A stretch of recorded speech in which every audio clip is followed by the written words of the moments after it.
over to our moderator, the co-founder and chairman of the Supervisory Board of the Dialogue of Civilizations Research Institute, Dr. Vladimir Yakunin. Thank you, Rebecca. Good afternoon, good evening, good morning, dependent on the place you are. I will join Rebecca in saying that today our webinar is taking place on the 8th of May, as Rebecca already mentioned. And this day and the next day, the entire world will celebrate the end of World War II, a victory over Nazism for the benefit of humanity. Many experts and media commentators draw parallels between the current COVID-19 crisis and the events connected with World War II.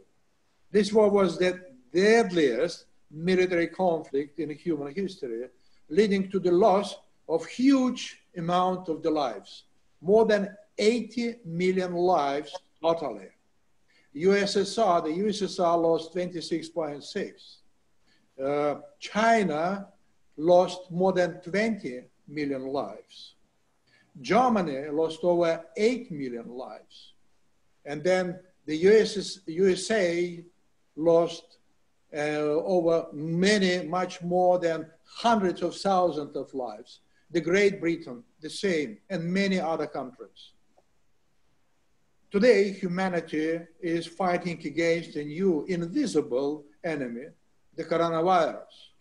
More than 3.8 million people have been affected already, when more than 269,000 deaths around the world.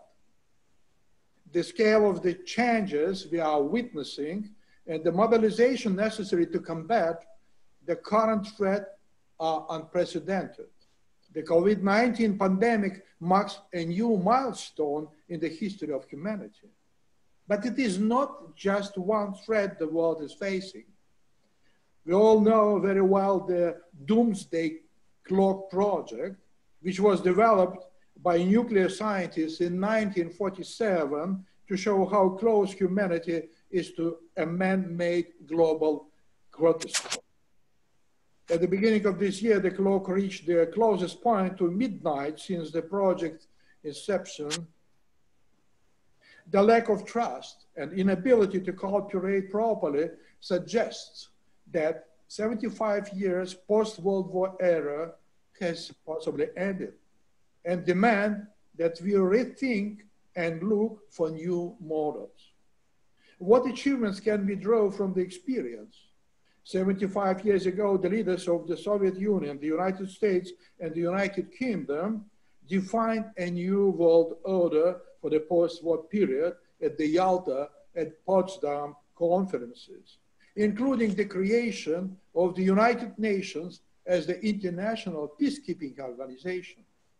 The key conditions that allowed them to move forward were their willingness to put aside ideological, political, and economic differences for a higher purpose, as opposed to the highly ideologized approach that we see today. We would also observe that we have seen a real lack of international leadership of late. And this raises the question, what kind of leadership the world actually needs? The problem with what we are seeing today is that we have leaders who followed ideologies of exclusivity and superiority. What I find something alarming is that the COVID-19 have also highlighted other threats.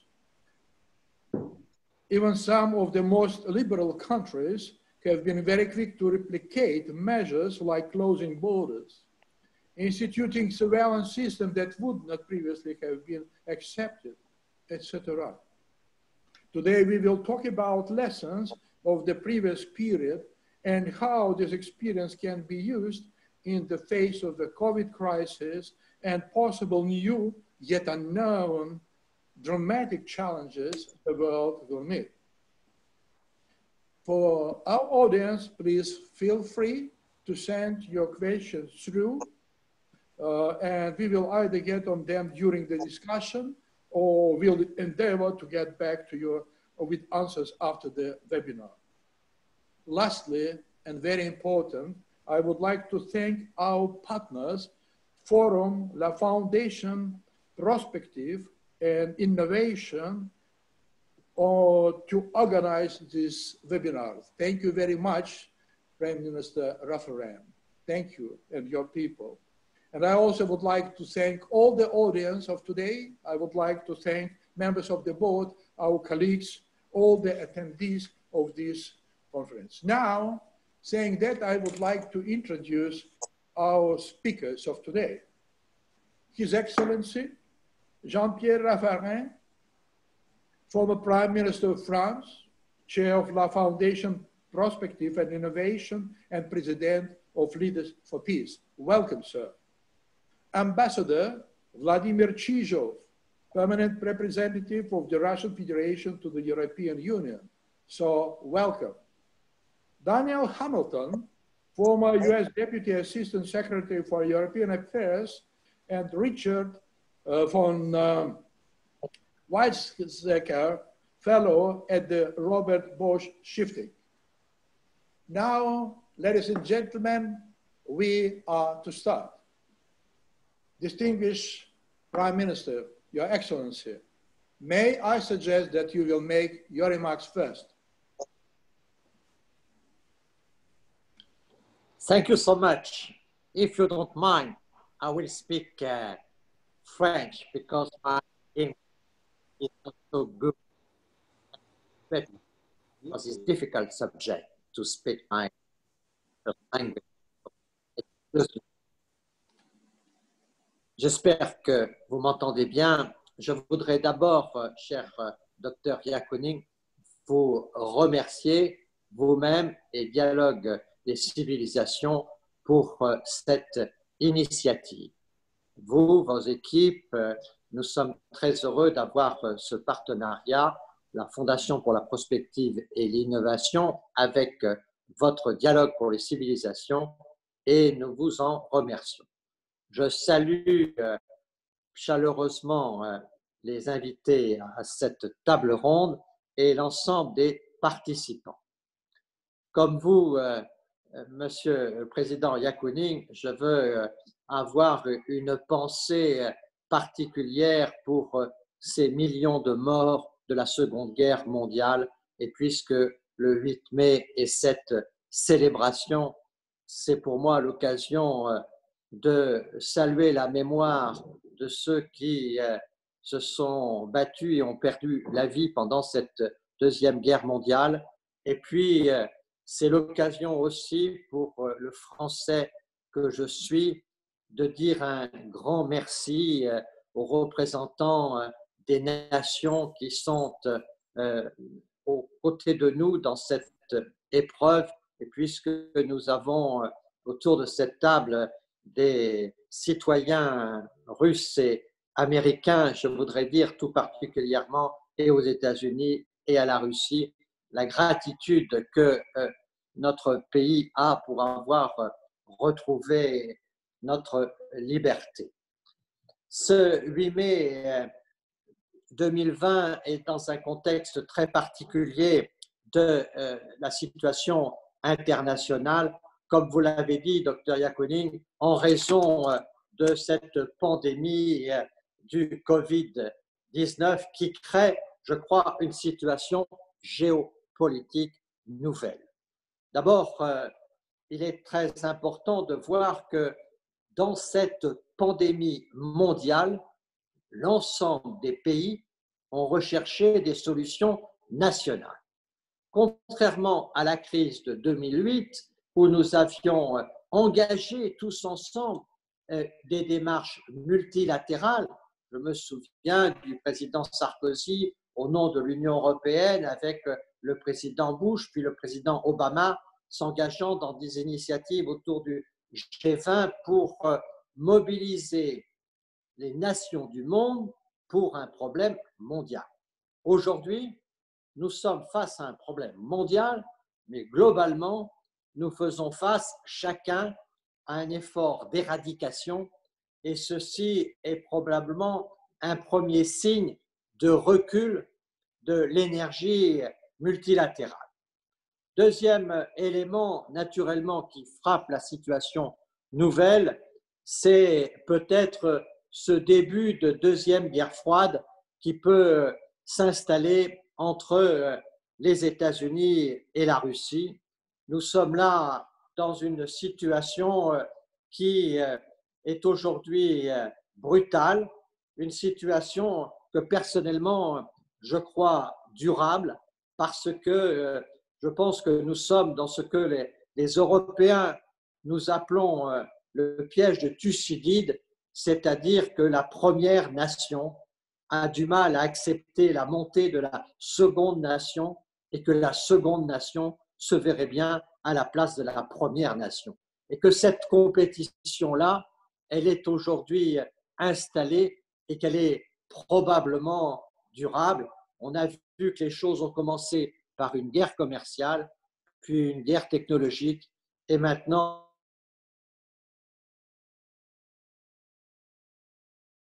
sur le plan de la paix, puisque la leçon du 8 mai 1945, c'est que l'objectif de la gouvernance mondiale doit être la paix.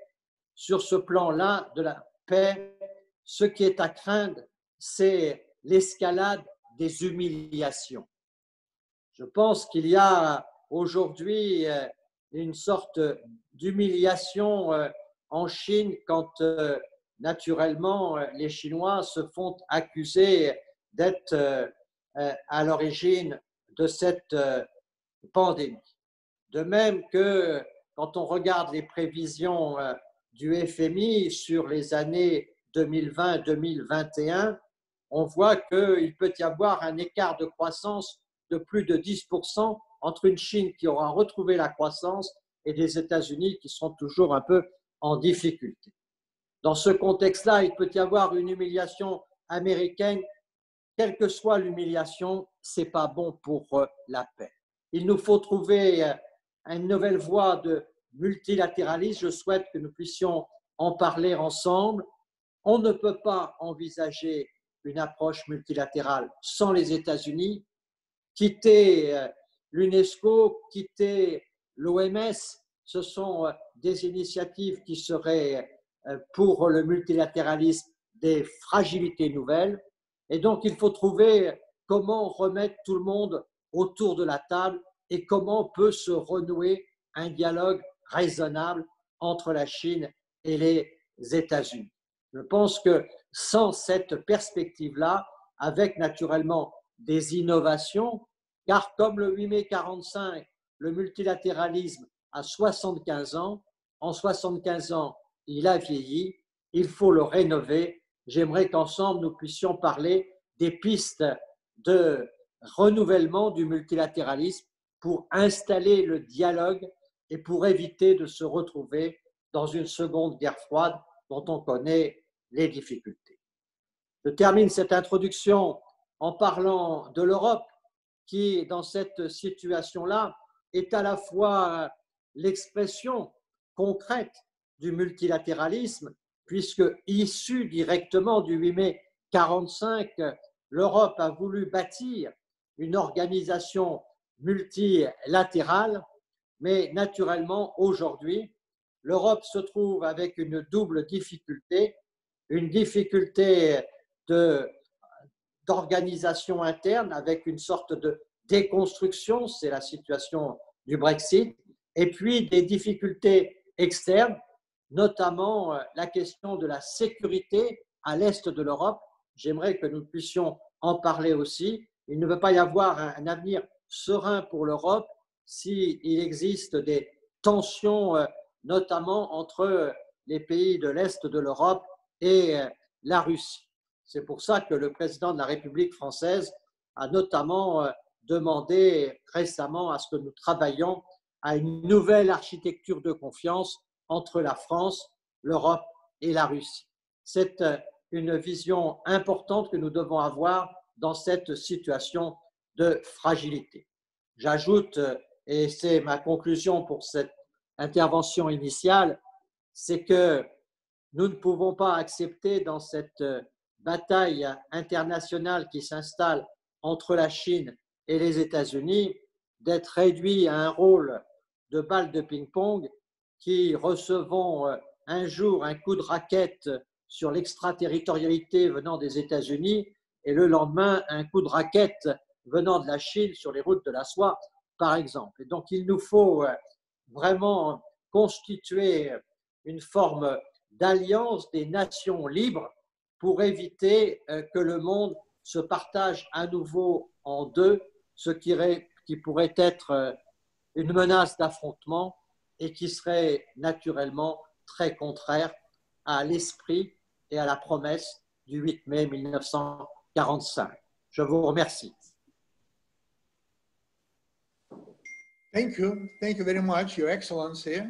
You touched upon a very serious issues. You even named new Cold War, which other experts are trying to avoid that. But today we are talking about lessons of the unity, lessons of the past, and how it can be used in the current very difficult situation. Which lessons could learn from the past cooperation, and how we can put the ideologies aside. Mr. Chizhov, distinguished ambassador, may I address the question to you, if you can elaborate further on the issue of the lessons of the past and how it can be used in the future current situation, continuing the line of the Prime Minister, please. Thank you very much, dear Dr. Yakunin, Your Excellencies, dear colleagues. Indeed, today we're in the middle of a crisis caused by the pandemic, but we can and we should start discussing its consequences for globalization. And by the way, polycrisis, which is a prophetic term, I would say, created by the former president of the European Commission, Jean-Claude Juncker, a year or two ago, would be a better name for the process we're going through, as it will have an impact on almost all aspects of our life. The global economy has suffered a lot, and forecasts are gloomy. The US GDP is expected to drop by 15 to 20%. EU losses can range from 6% of GDP in Germany to over 9% in Greece, Italy, and Spain. The crisis has affected infrastructure, transport, the energy sector.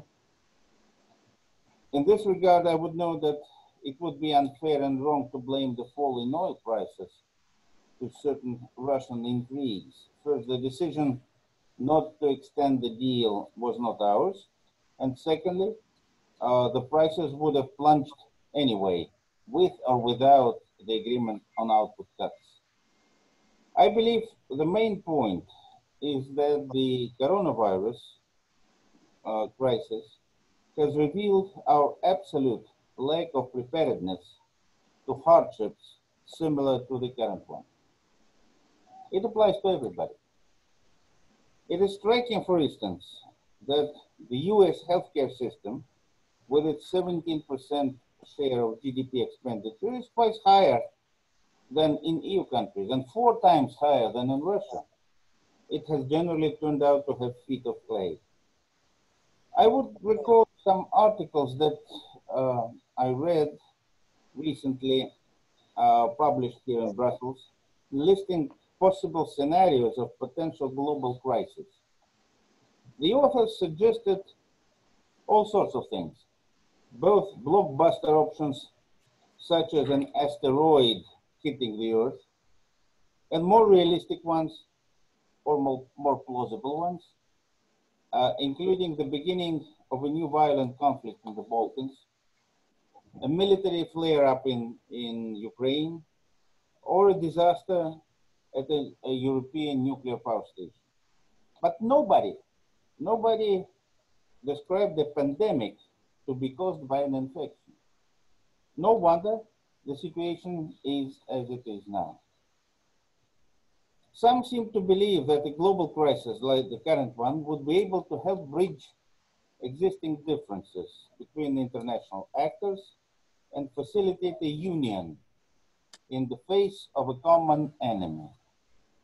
Alice, tensions between the United States and China, the US and the EU won't disappear. One may assume that whoever comes to the White House this autumn, be it Donald Trump again or Joe Biden, problems in Brussels-Washington relations will remain, as they are much deeper and tougher than many can afford themselves to believe. The situation is caused by a clash of ideologies of the actors I mentioned. Well, I would state that finding oneself within this framework is sort of unusual for Russia. The role of today's main adversary of the West has been reassigned from our country to China, or to its Communist Party, to be precise. It's a new and peculiar nuance of modern-day propaganda. Meanwhile, unfortunately, it doesn't imply closing down the disinformation campaign waged against Russia. Absolutely not, for it is a long-term policy. One can easily divert attention from its failures by describing in detail the infinite actions of a subtle foreign enemy. For example, we're witnessing the largest world economy desperately searching for external forces responsible for the crisis, instead of opportunities to unite efforts. All this being done to conceal its own inefficiencies in addressing the pandemic. But problems cannot be resolved by way of sensational revelations or sanctions against villains who had ostensibly arranged the pandemic and the accomplices covering them up. And sanctions, as any expert remotely familiar with the history of international relations would know, are usually quite useless for achieving the aspired result. The organizers of today's webinar suggested that we think about the lessons to be learned from the current crisis. In my view, provided that key countries get ready to formulate a new model of international relations, they would have to agree to build it on common points and interests rather than differences. Our history has already known quite positive cases of such common points and interests. On the eve of the 9th of May, Victory Day, it is proper to recall that the victorious countries of World War II, in spite of huge, intractable ideological differences, managed to build together a nucleus of a new architecture of international relations based on the principle of equal cooperation among sovereign states. British Prime Minister Winston Churchill is known to have called himself the most fervent opponent of communism, right up to the beginning of the war.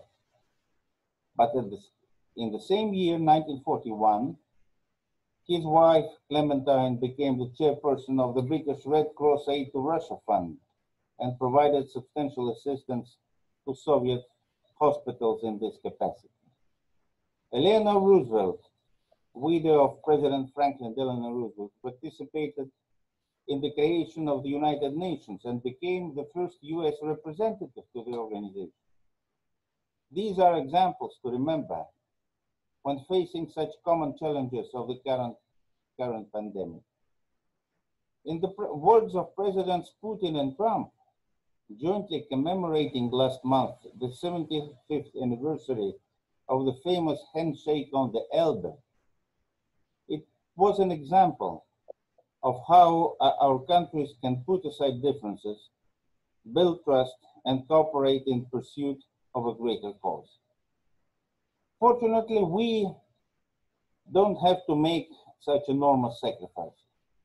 Our predecessors, politicians and diplomats, have already built a mechanism unique in its sustainability and reliability, the United Nations Organization.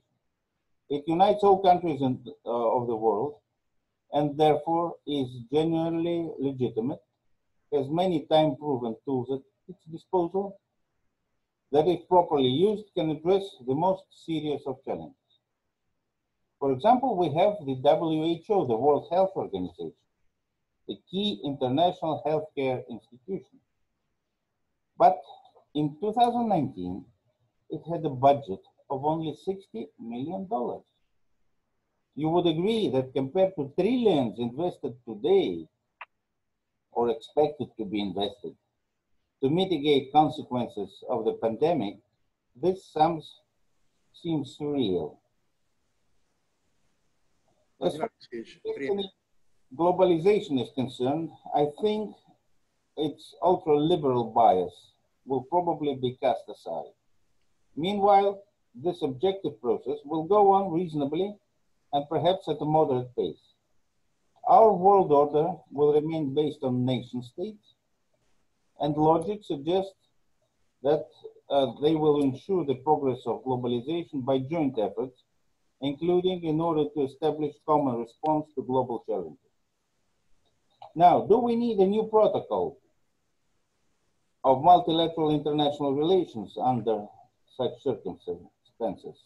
This is a question posed by Dr. Yakunin. Frankly, I do not think so. We have the UN Charter that constitutes the key basic source of international law. UN-centered system guarantees peaceful development of mankind, given the background of absolutely natural divergence of interests and competition among key powers. Substituting primacy of international law by, for instance, a rules-based world order is, in my view, a dangerous attempt of revisionism. Excuse me, please, to interrupt you, but can we confine to the timing a little bit, and the further questions will come to you to address other questions, please. Well, Russia, for its part, is ready to look for solutions of the crisis hitting us together with all partners without exception. I will conclude here. Just with a short African proverb. If you want to go fast, go alone. If you want to go far, go together. Thank you. Very good saying. Thank you very much, Mr. Ambassador. And Mr. Ambassador, you touched upon a very particular issues, and I suppose maybe our next speaker, Daniel Hamilton, who is a well-known expert in the relations between the USA and Europe, will also reflect some of his thoughts concerning your statements. And with this, Mr. Hamilton, may I invite you to make your remarks, please, and switch on your microphone. Thank you. Thank you so much. It's a pleasure to be here. I want to thank my speakers for joining this event, and to you, Dr. Yakunin, and your colleagues for hosting us. It is a day, today and tomorrow, reflection, remembrance. I remember about 2 years ago, I had the privilege of joining members of the Duma and the US Congress and the German Bundestag to commemorate the Battle of the Seelow Heights. It's an area just east of Berlin, which was the last big battle of the war before the occupation of Berlin. And it was very moving to see legislators from those three countries together to commemorate that sacrifice. And I think it's an important time to reflect on the millions who had died in the war, and those on the front lines at that time who gave their all, who sacrificed everything to usher in a new world. Today, we're in a different kind of fight, but it's no less profound because we are all on the front line now of a different kind of conflict, about also a killer of humanity.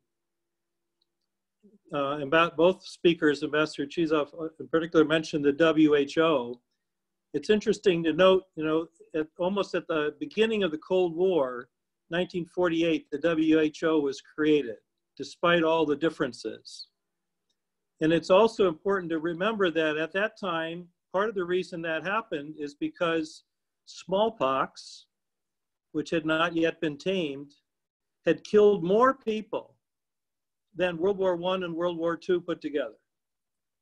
We don't think about pandemics in the same way we think about war, but the casualties can be horrendous.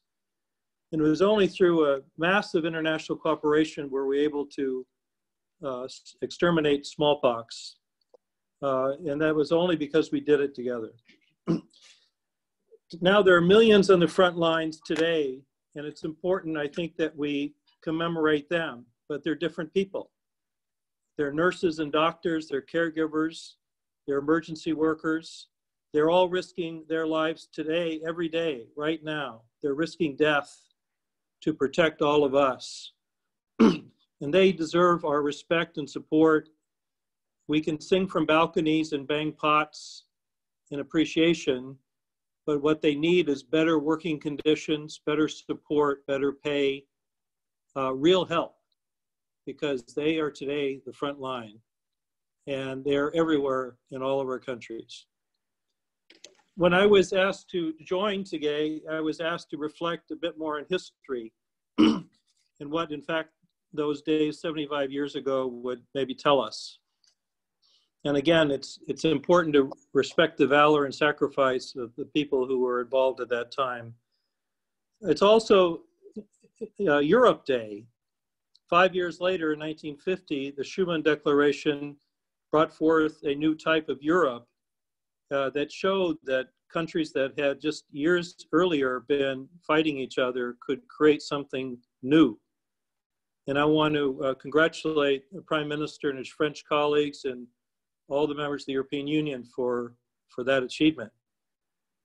But it's important to think back 75 years on what happened, what did that accomplish, and what it did not accomplish.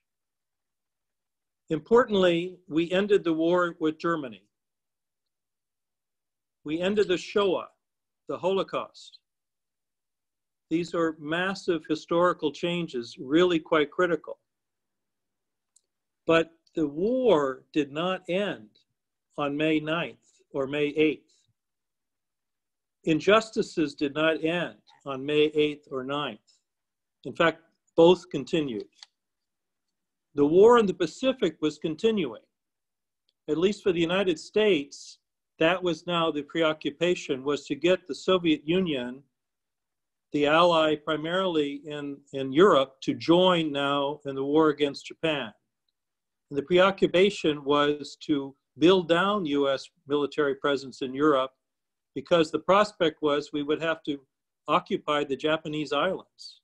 Also at horrendous cost. There were estimates of 1 million people, American soldiers, dying if we had to do that. The end of the war ushered in other kinds of conflicts. We tend to celebrate the end of the World War, but the Korean conflict began in 1945, in August 1945. It's still with us. It's actually never ended. The Vietnamese Indochina conflicts began also exactly at that time. Think of what happened in China, which turned into a civil war.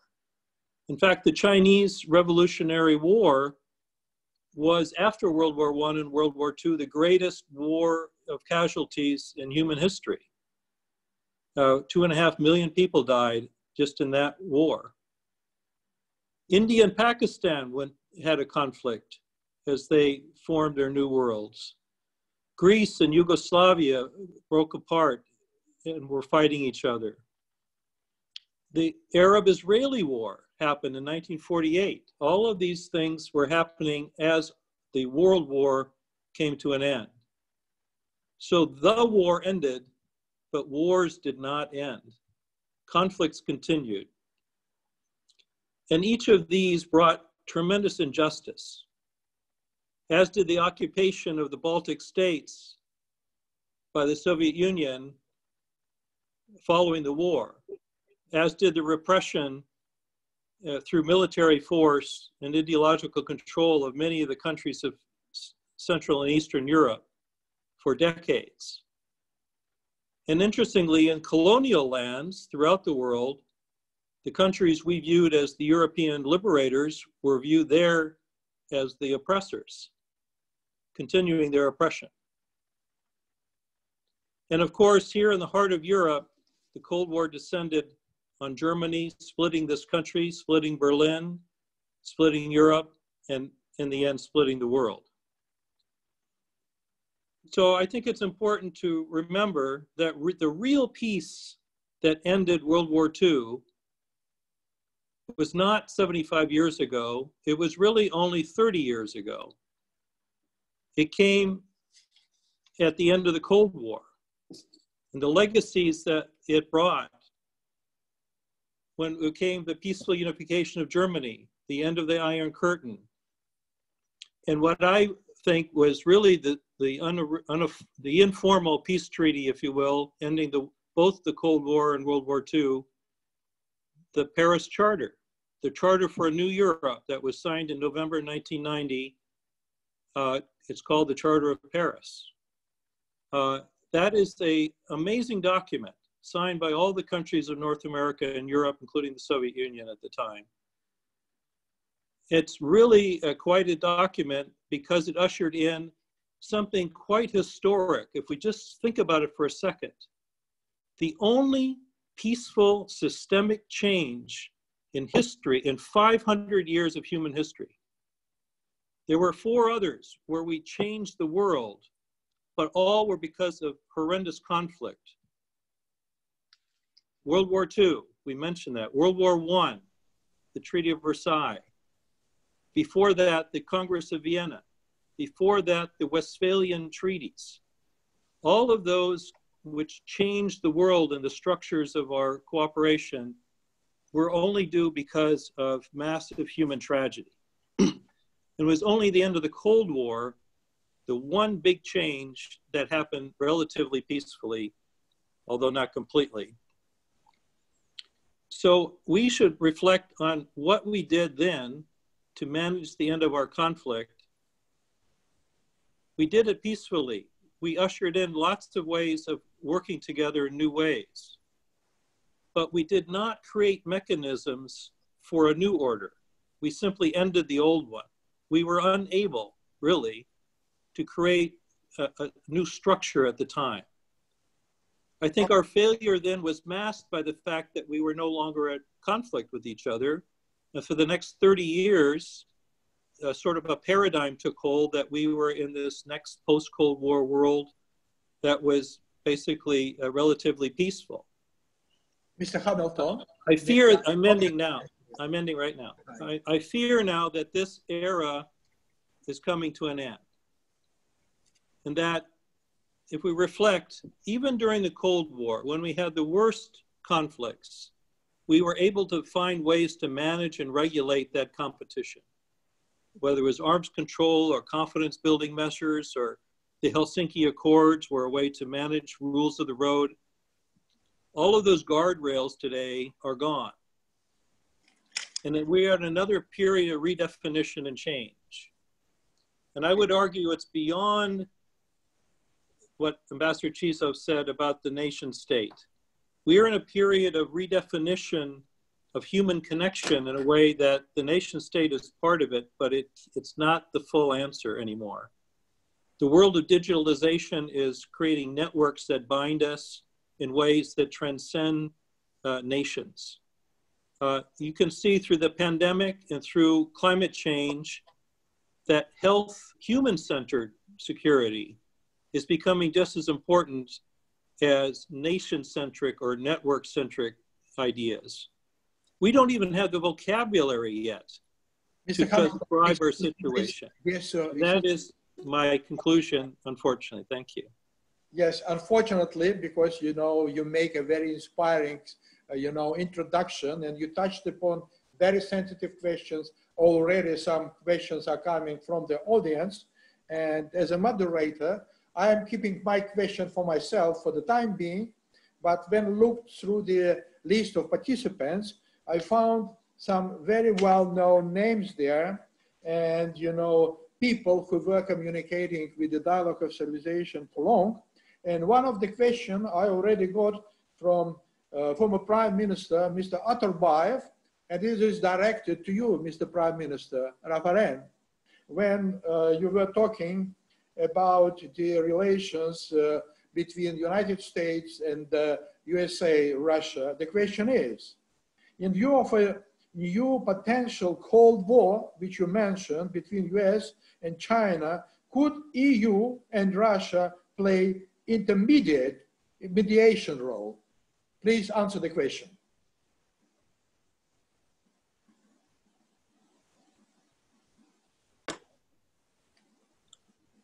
Oui, je pense que la Russie et l'Union européenne peuvent jouer un rôle important. Je pense que c'est en effet quelque chose de nécessaire. J'ai apprécié l'intervention du ministre Hamilton quand il nous dit que, au fond, la guerre n'était pas terminée le 8 mai 1945.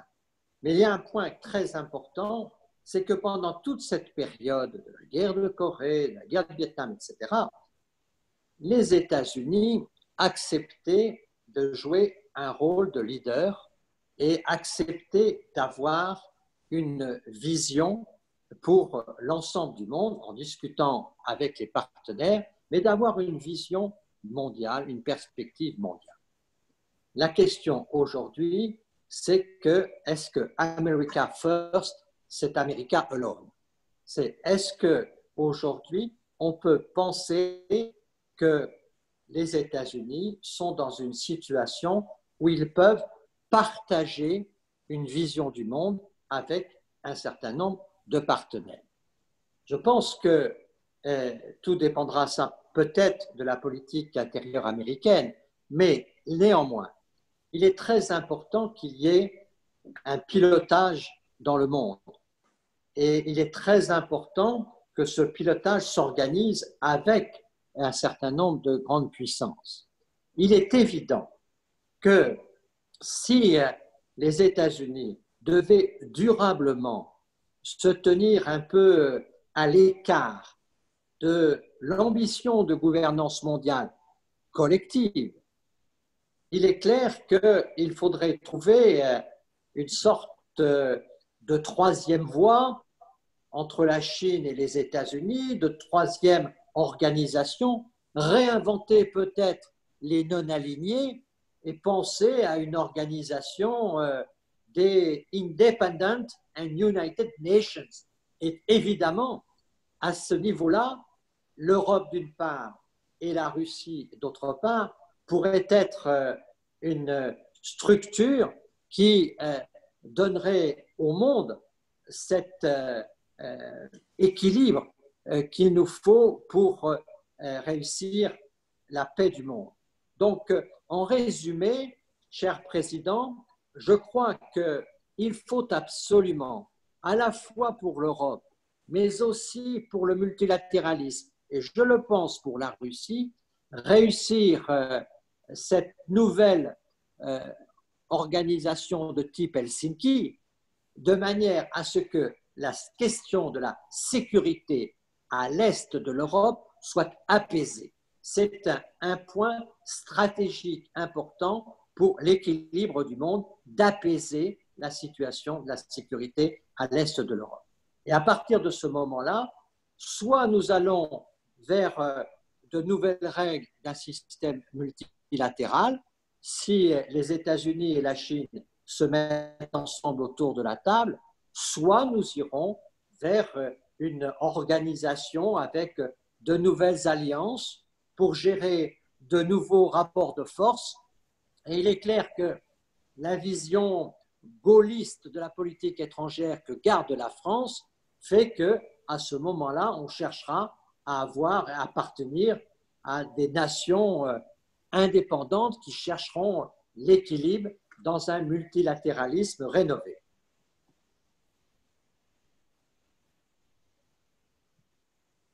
Thank you very much, Mr. Prime Minister.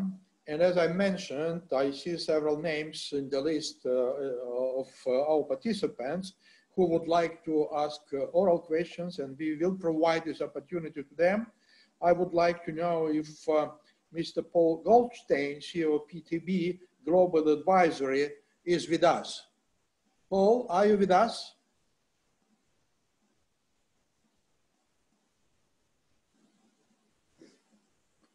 Paul?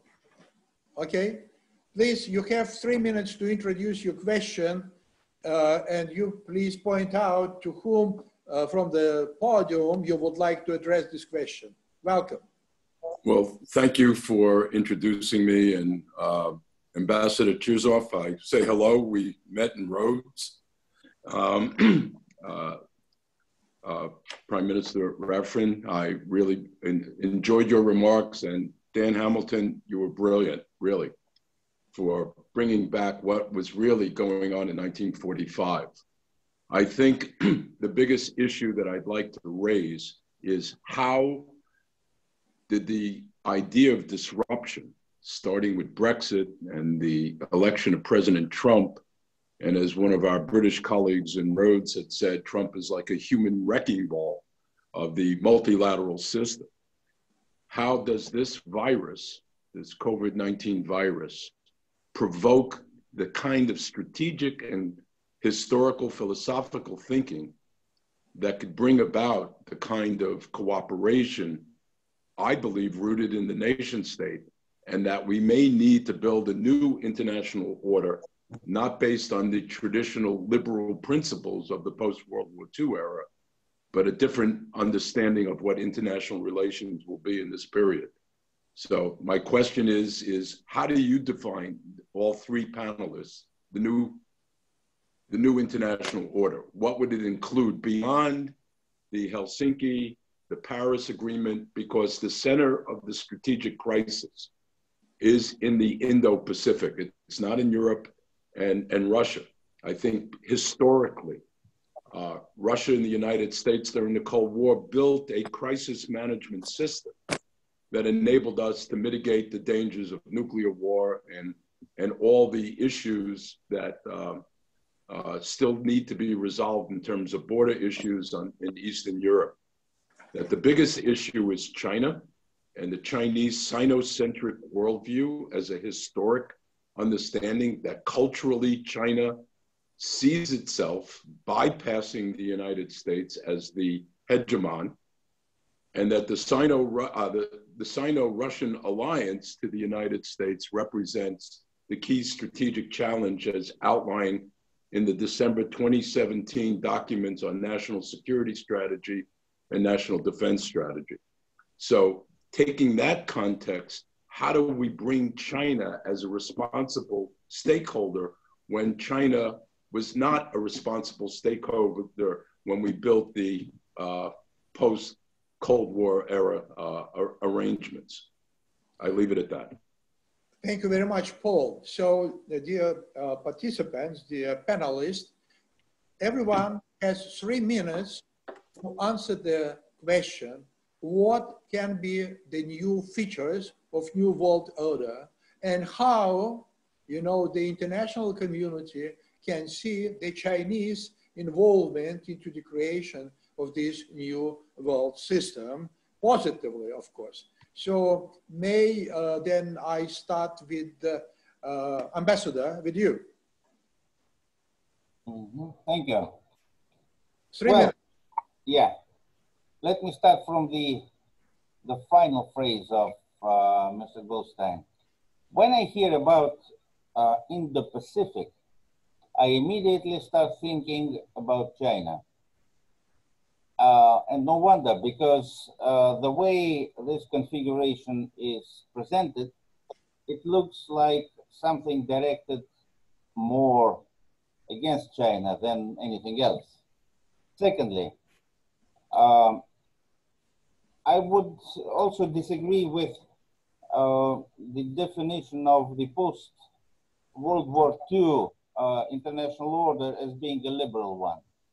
Actually, the founding stones of that order were hammered out back in the beautiful Russian city of Yalta in February '45. And I wouldn't say that all the participants to that meeting had been liberal-minded, I would say. So I think what was done in '45, the major achievement, was the UN Charter, which today, 75 years later, remains the cornerstone of international law. All the efforts that we see today to substitute international law with something else, like rules-based something, one or another, I think is a deviation from that position of principle. And that might lead us to problems. Thank you. Thank you. Okay, Mr. Hamilton, 3 minutes. Thank you. Let me just latch on to that. You know, I don't know whether to go to Ambassador Cheezoff or the original question. Let me say just on Ambassador Cheezoff, Yalta was not the solution, it was the problem. And it was part of the problem for the next 45 years. Helsinki became part of the solution, and the Charter of Paris became the agreed solution to end of our conflict. And Russian, Soviet participants at the time, Russian participants since agreed with all of that. So I don't think we should get lost in these analogies.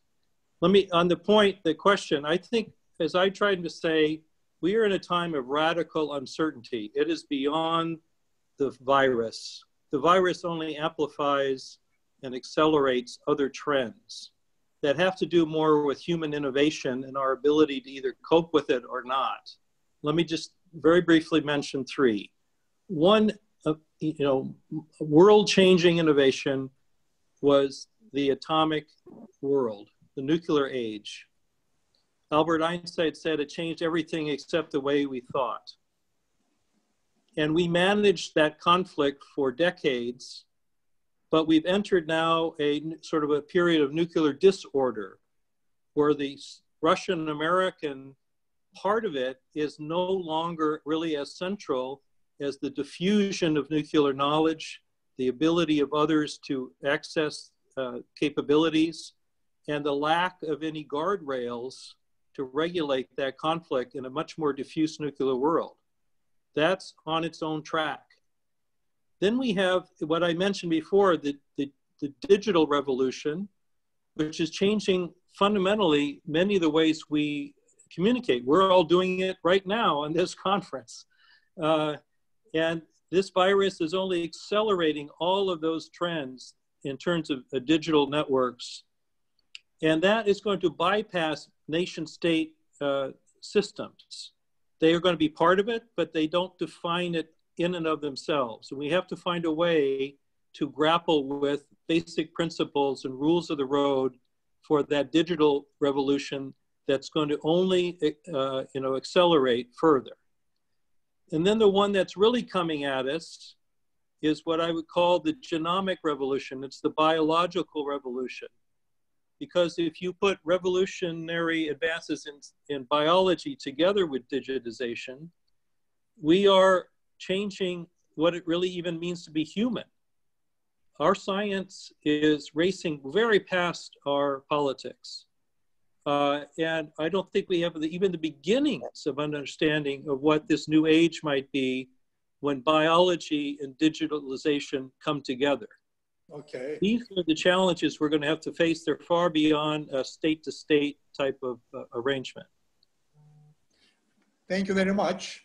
Thank you very much. And we are still getting more and more questions from the audience.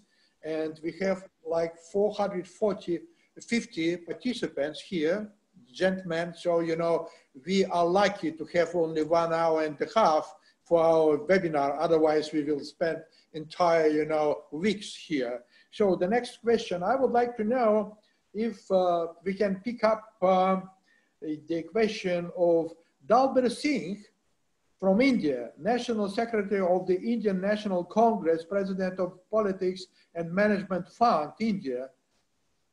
Mr. Singh, are you with us?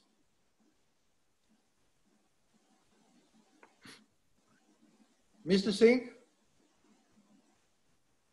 Possibly the communication is not very good. Yes. Oh, yeah. Very well, sir. Welcome.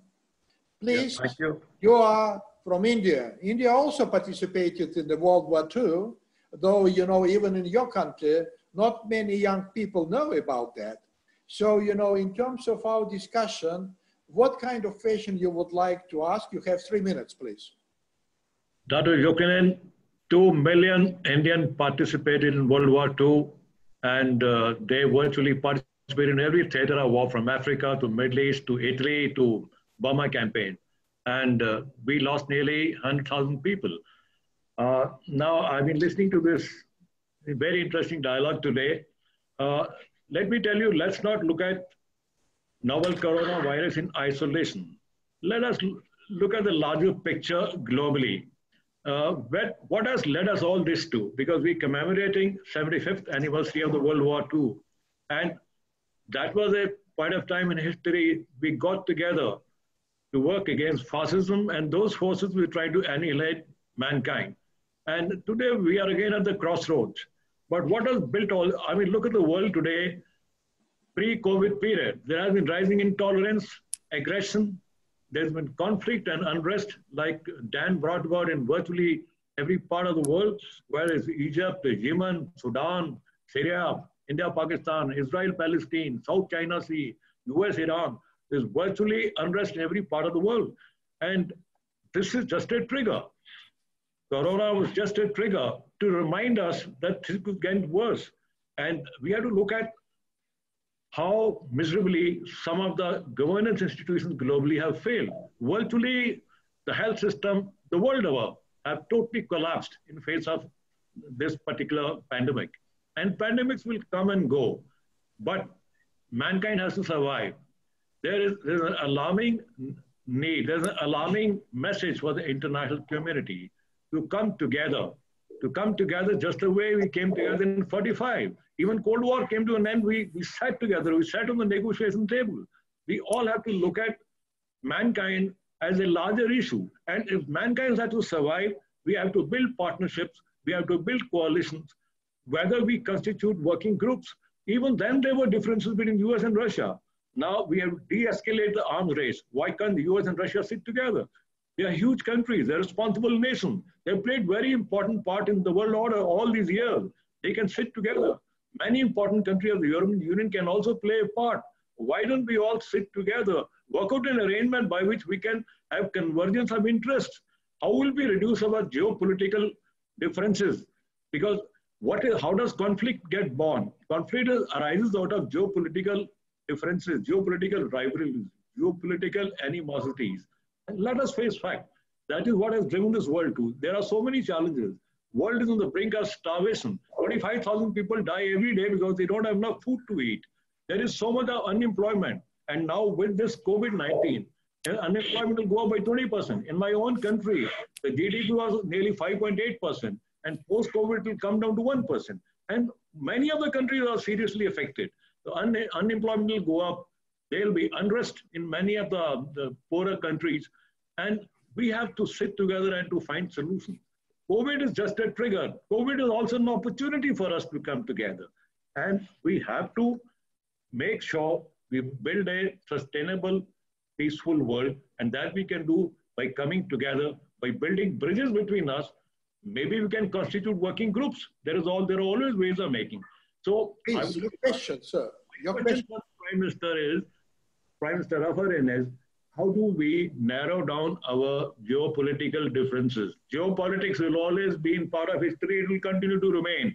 How do we manage to converge our interests? How do we manage to set aside this in the larger interest of saving mankind? Just like in 45, we all got together to fight a common enemy, to save the mankind. Can we do the same thing today? And what form will it take? What action plan? What is the form it must assume? Thank you very much. Mr. Prime Minister, you are getting very hard time with this kind of questions because you have only 3 minutes to answer the global, agenda, but would you please try to answer the question?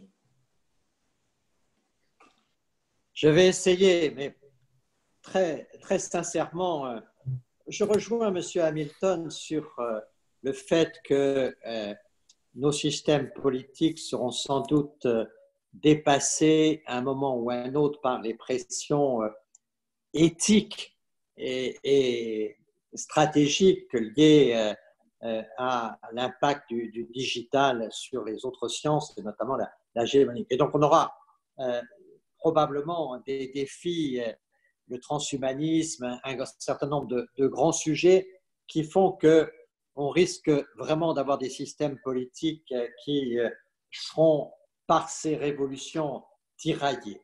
Néanmoins, je pense qu'il faut faire en sorte que la diplomatie reste une voie d'avenir. C'est pour ça que je crois qu'un des premiers grands dangers, c'est quand on voit que la politique mêle la politique étrangère au débat quotidien. Un homme politique peut changer d'option très très vite. Un peuple ne change pas d'option très très vite. Et lever la haine d'un peuple contre un autre peuple, ce sont des choses qu'on ne sait pas arrêter. On sait lancer, mais on ne sait pas arrêter. Et donc, il faut être en effet très vigilant pour qu'on n'étouffe pas aujourd'hui ce qu'est la diplomatie, c'est-à-dire les règles de respect, mais aussi de connaissance de l'histoire, de connaissance de la culture, qui font qu'on peut avoir un dialogue entre gens qui ont des intérêts et des convictions divergents. Donc ça, je crois que c'est très important comme fond. Et je suis inquiet par le nationalisme quand je vois que montent des pressions pour que des peuples puissent haïr d'autres peuples. C'est le grand danger. C'est pour ça qu'à notre interlocuteur prestigieux, je voudrais dire que ce qui me paraît important, c'est quand même de définir des règles nouvelles. Je ne pense pas, comme monsieur l'ambassadeur Chizov, qu'un nouveau protocole soit inutile. Je pense vraiment qu'il ne faut pas remettre en cause le protocole qui existe, mais il faudra adapter le multilatéralisme qui, il y a 75 ans, ne pouvait pas être ce qu'il est aujourd'hui. L'Asie n'était pas l'Asie il y a 75 ans et l'Afrique n'était pas l'Afrique. Et donc, il est important aujourd'hui de repenser un certain nombre d'équilibres et un certain nombre de règles, y compris d'ailleurs pour la personne qui posait la question sur la Chine tout à l'heure, comment intégrer la Chine à ce dispositif.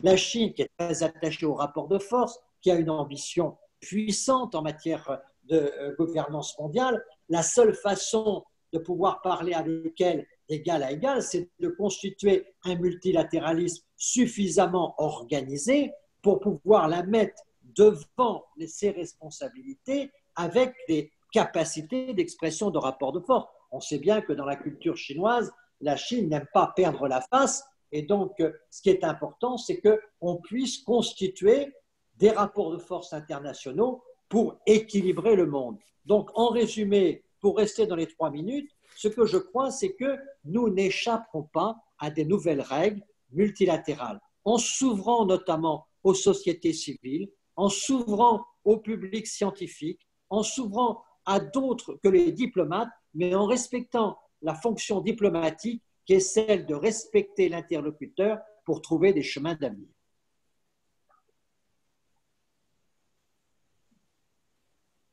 Thank you very much, Mr. Prime Minister. And, you know, speaking about dialogue, I suppose it will be only fair if we also pick up some questions from the German audience, because Dialogue of Civilization is placed in Berlin. So therefore, may I ask Christopher Herzog von Oldenburg, a public figure, and he is, by the way, the leader of, he is working in Israel with young leaders. May I ask Christopher, you, to ask the question, please.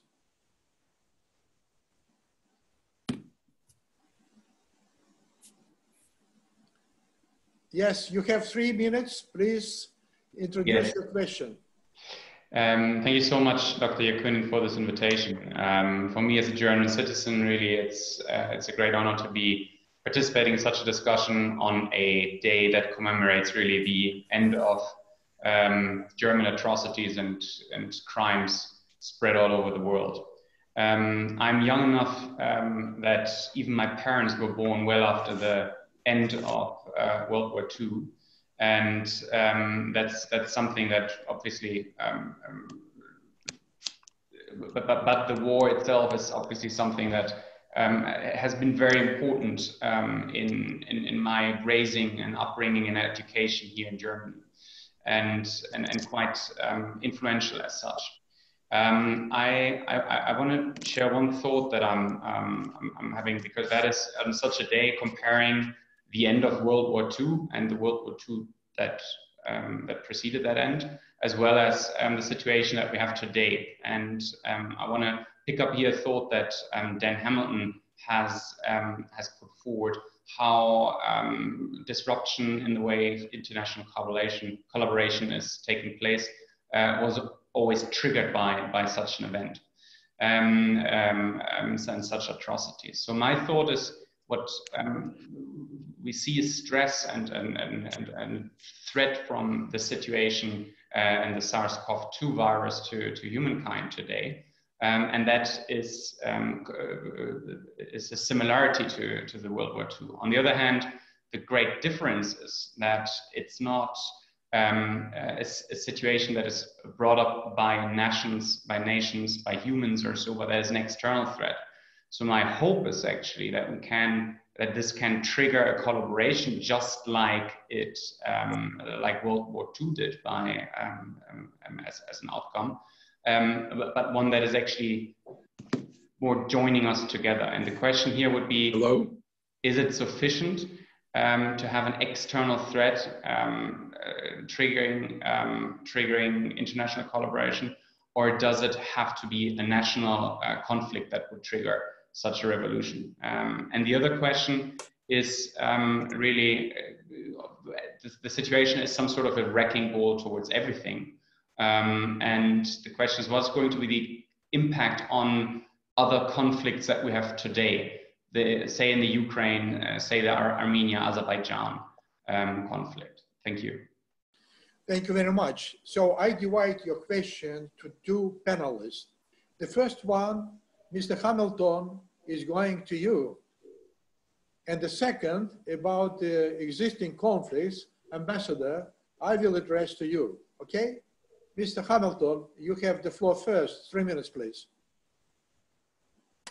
Well, as I understood the question, it's what can we do that's beyond the nation state, and how we deal with a threat that's not really coming from a nation. You know, the positive thing about what's happening now is an unprecedented scientific collaboration around the world. As scientists share data, they are racing together to find the vaccines that can help solve this issue.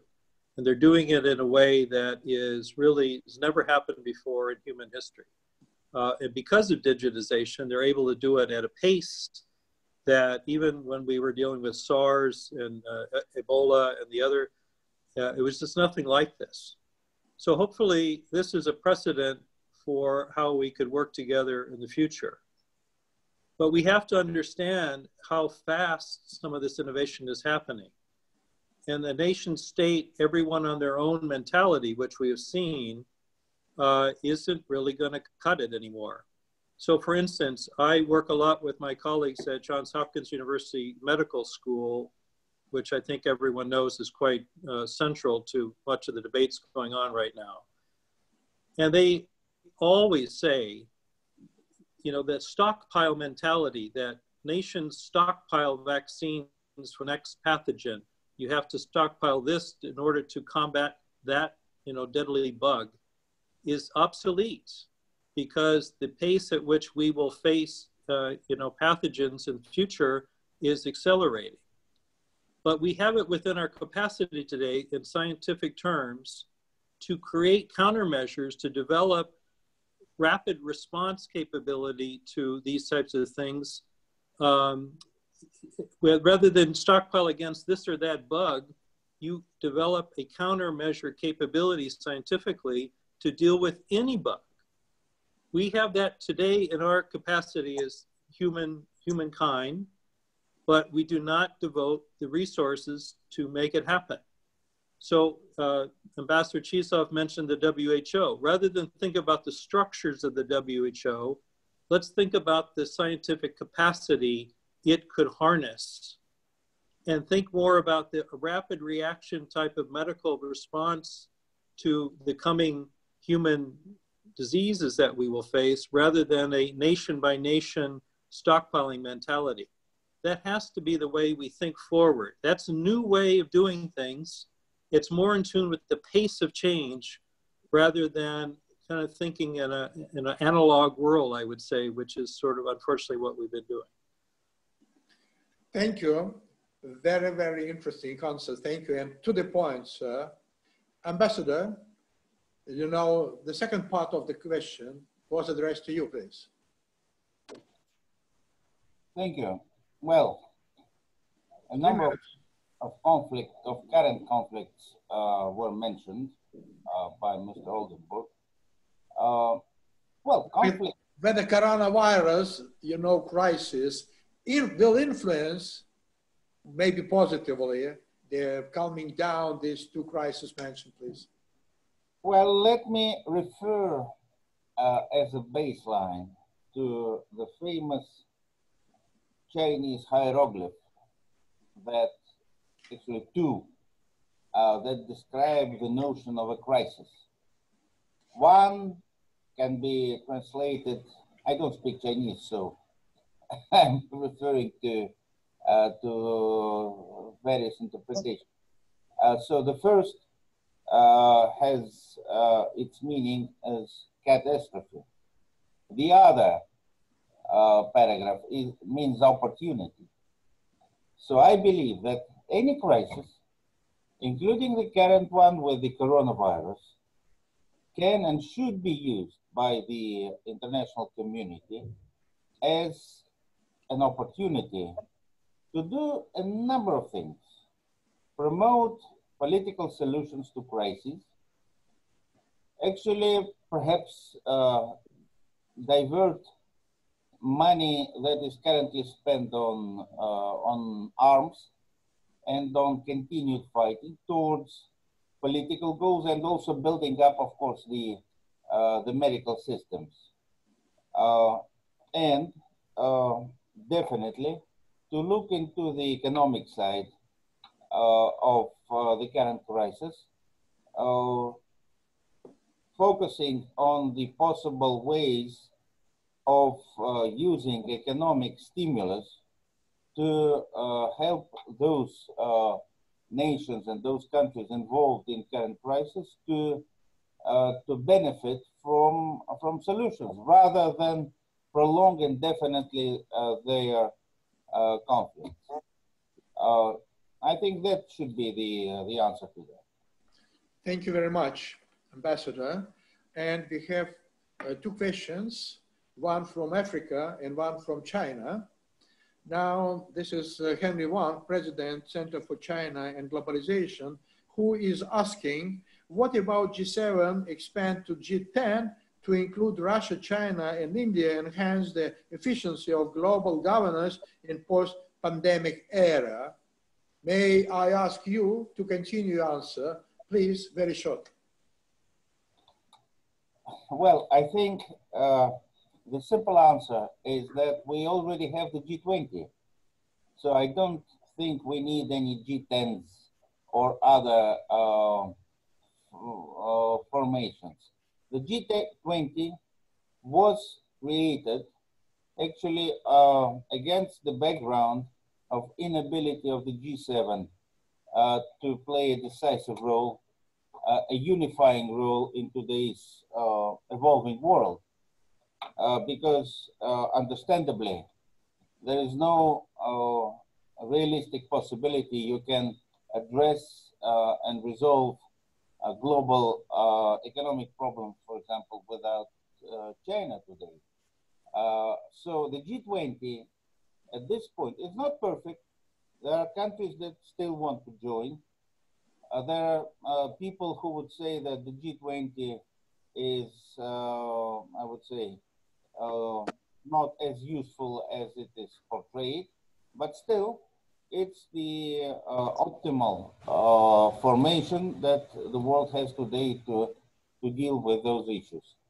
Thank you very much, Ambassador. Your position is clear. We have maybe just 1 minute and this is the question from the African representative at our webinar. The question is to you, Prime Minister Raffarin. I want to know, in the new multilateralism that will result from COVID, what will be the place of Africa? You know, what will be the place in general, and the Sahel countries in particular, which are facing security crisis. 1 minute, please.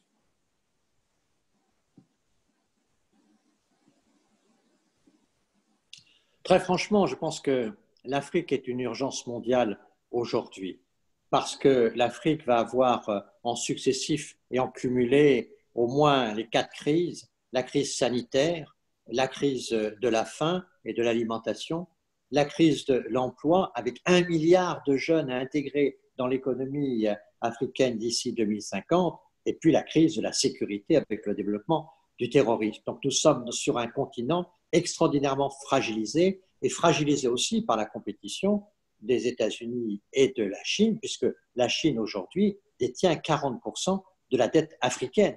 Donc nous sommes dans une situation où on peut discuter du remboursement de la dette africaine, ou plutôt de l'annulation de la dette africaine, mais naturellement il faut engager la Chine dans cette voie-là. Et donc on voit bien que la situation est préoccupante. Et donc je pense qu'il faut, sur peut-être le dossier africain, c'est peut-être là qu'il faut chercher à renouer des contacts entre les grandes puissances, celles qui s'affrontent aujourd'hui, les États-Unis et la Chine, mais aussi naturellement celles qui sont présentes, l'Europe, la Russie, l'Inde par exemple, qui sont déjà présentes très fortement en Afrique. Donc je pense que nous avons en Afrique certains succès quand même du multilatéralisme. Les efforts de l'Union africaine sont importants, les organisations régionales aussi. Et donc on a un multilatéralisme en Afrique qui souvent est ouvert à la société civile et qui est plus régionalisé, plus proche du terrain. Je pense qu'il y a des pistes d'avenir à creuser sur ce sujet. Et pour moi, si on devait pouvoir construire une réflexion sur un nouveau multilatéralisme, c'est peut-être sur le territoire africain qu'il faudrait le développer, à condition qu'on ne fasse pas les mêmes erreurs du passé et donc qu'on puisse soutenir un projet africain pour l'Afrique.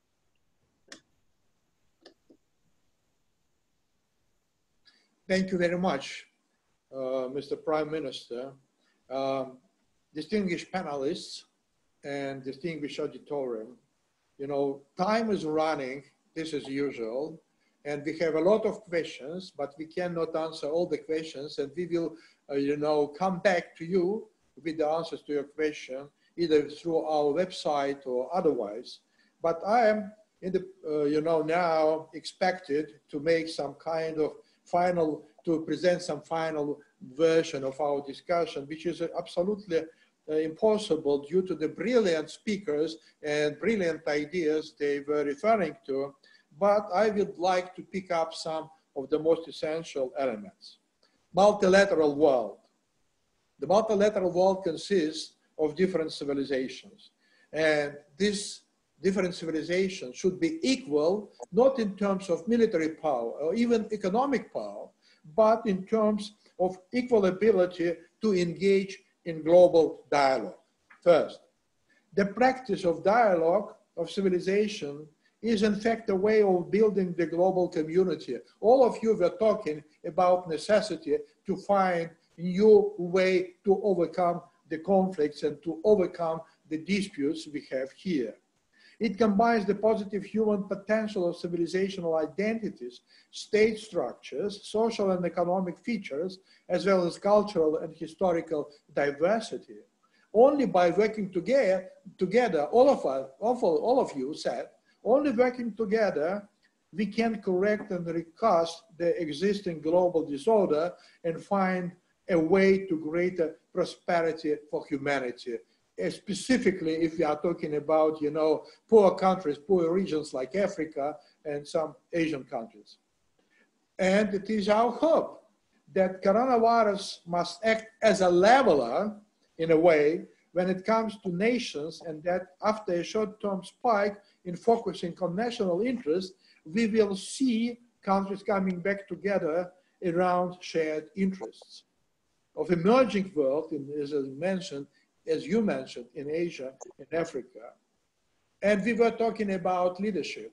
It seems that the new leadership should have qualities and ability to see the big picture of the world, the ability to see the pathways to the world's long-term sustainable development without limiting views and thoughts to electoral cycles of short-term political gains, the ability to unite people in the face of global threats. Specifically, Mr. Hamilton mentioned all those conflicts, all these possible, threats.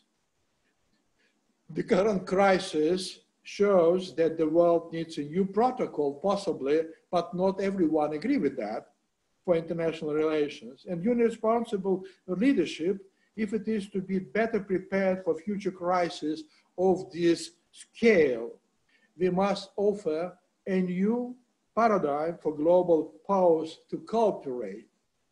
It is my truly hope that our webinar can be one step or a little bit of a bridge between the old and outmoded system of international relations towards the new model of sustainable development.